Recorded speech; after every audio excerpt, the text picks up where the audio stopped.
Hello বন্ধুরা, আমি স্নান করে উঠলাম। উঠে আমার ঠাকুর ঘর থেকে যাচ্ছি আস্তে আস্তে গোপালের দুপুরের সেবা দেব। তো ভিডিও ধরার কেউ নেই, আমি চেষ্টা করলাম নিজে বানানোর। তো আমার গোপু সোনাকে পুজো দিচ্ছি, দুপুরের সেবা দিচ্ছি। তোমাদের যদি ভালো লাগে লাইক কমেন্ট শেয়ার করবেন। আস্তে আস্তে আমি অনেক নতুন ভিডিও নিয়ে আসার চেষ্টা করব। তো আমি নতুন, তোমরা সবাই আমাকে সাপোর্ট করো, সাবস্ক্রাইব করো। যারা নতুন আছো লাইক কমেন্ট শেয়ার আর সাবস্ক্রাইব করে দিও। সিঁড়ি দিয়ে যাচ্ছি ঠাকুর ঘরের দিকে আস্তে আস্তে।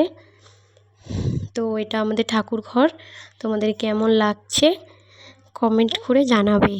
আমি নতুন, আমি ঠিকঠাক করে হয়তো ইন্ট্রো দিতে পারছি না, তো চেষ্টা করব। তোমরা আমাকে সবাই হেল্প করো, সাহায্য করো, আমি যেন আস্তে আস্তে সব কিছু ঠিকঠাক করে দিতে পারি। তো আমি আসলাম, এবার আরতি করছি দুপুরে। মা করে, এটা আমি করছি আজকে গোপু সোনাকে। তো আমার ছোট্ট ছেলে, সে ভিডিওটা ধরে রেখে দিয়েছে। আমার ধরার মতন কেউ নেই, আমার কোনো স্ট্যান্ড বা কিছুই নেই। আমি নিজের থেকেই আস্তে আস্তে করা শুরু করেছি। তো তোমরা সবাই আমাকে হেল্প করো, লাইক কমেন্ট শেয়ার আর সাবস্ক্রাইব করে দিও। যদি কোনো ভুল হয়ে থাকে সবাই কমেন্টে জানিও যে দিদিভাই এটা ভুল হচ্ছে। হয়তো ভিডিওটা তোমরা ভালো করে বুঝতে পারছো না, ক্যামেরাটা ধরতে পারিনি, ছোট মানুষ তো ঠিক করে, সবে 5 বছর বয়স, ঠিকঠাক করে ধরতে পারিনি।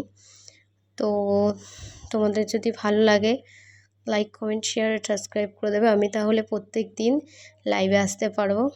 তো এখন আমি পুজো, ঠাকুরকে বললাম সবাইকে ভালো রেখো ঠাকুর, নিজে ভালো থেকো, সবাইকে ভালো রেখো। তো আমার হয়ে গেছে।